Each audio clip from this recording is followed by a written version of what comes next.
We're meeting with a woman we'll call Sandra O. She's been working in a mini-job for a discount supermarket chain for a while.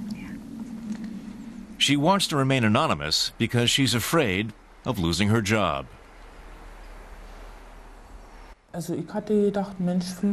used to think, hey, 325 euros for 15 hours, for starting out, that's pretty good. It was a way to get out of the cycle of unemployment, even if it was only a little bit of work. But I could never have imagined it would be like this. Sandra witnesses the daily price wars waged by Germany's discount markets as they try to win customers. It comes at the expense of employees who only end up earning about 5% of the store's sales. We have a lot of people right now who are mini-jobbers, meaning they get paid under 400 euros a month. But most have to work overtime, usually 5 or 6 hours a day. Then we're told they can't pay for that, and if you don't like it, you can leave. That's how it is. Often, only 3 people are working at a time in the big store. Understaffing the store seems to be part of management's policy. Sandra has worked more than 100 hours of overtime in her first 3 months alone. She says she'll be fired if she asks to be paid for that time. And she says that creates an atmosphere of fear in the workplace. We don't really talk to each other either, because we feel like we're always being watched. The boss is always standing behind a shelf and listening. We can't share things with each other. Or you've been sitting at the cash register for 6 hours and you really have to go to the toilet.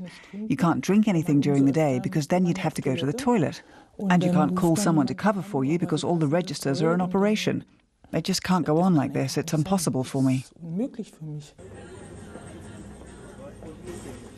Well, it doesn't seem to be a nice working environment there. To discuss these issues, we're joined by Holger Schäfer from the Institute for Economic Research in Cologne.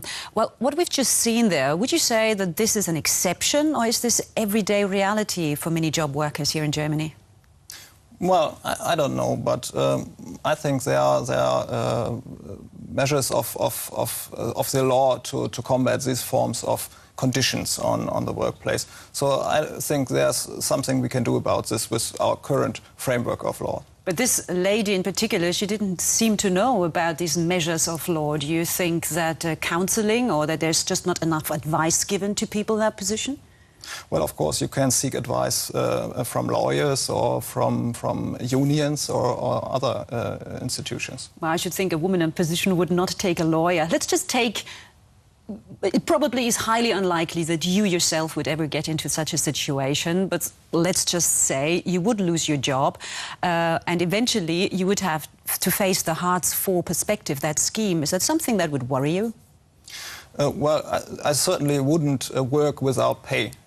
And so if the consequence of this behavior is that I will get fired, then okay, then I have to live from transfers.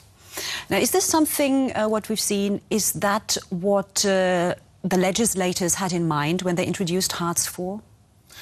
Well, we have to differentiate between Hartz IV, which is a new form of social security in the lower sector of the labor market, and the mini-jobs. The mini-jobs is a special form of part-time employment, while Hartz IV is a form of social security for people with no income.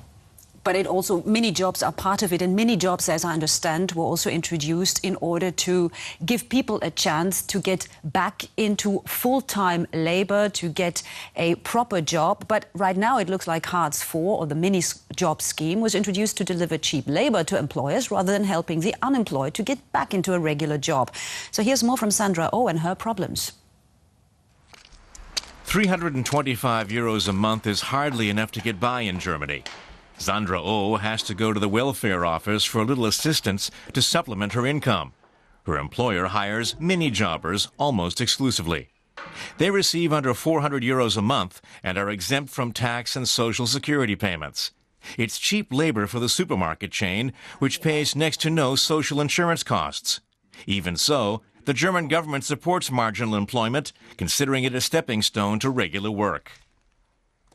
What we've seen is this transition doesn't take place. Many people hope they'll move from these marginal employment positions into a job covering all their social insurance costs. But that just doesn't happen. They almost exclusively end up remaining mini-jobbers. Like Sandra, who can't find full-time work. She'd even like to take on another mini-job, but her current employers don't want her to. When I asked about having a second mini-job, I was told no right away, that they don't want that at all. It was even written in my first contract, so I had to check off the box saying I would only do this one job. And we also have to be really flexible at this job.